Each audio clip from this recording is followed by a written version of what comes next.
बराबरी पार्टी का नज़रिया जो है आम आदमी के लिए है और आम आदमी का नज़रिया बराबरी पार्टी ने दिया है।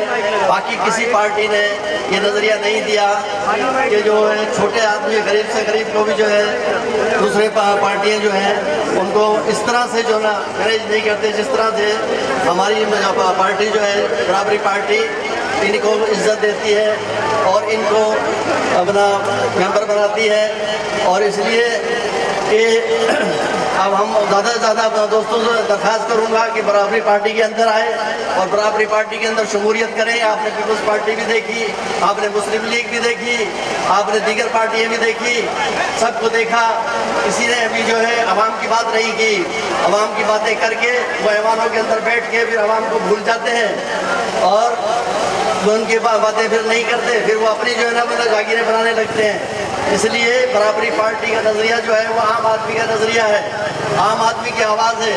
इन्होंने जो है आम आदमी की बात की है और ये कहते हैं कि लीडर जो है अवाम में से बने, हम में से ना बने, अवाम में से बने, ताकि उन्हें मालूम हो और वो अपने हकूक़ के बारे में जान सकें और हकूक़ अपने हासिल कर सकें।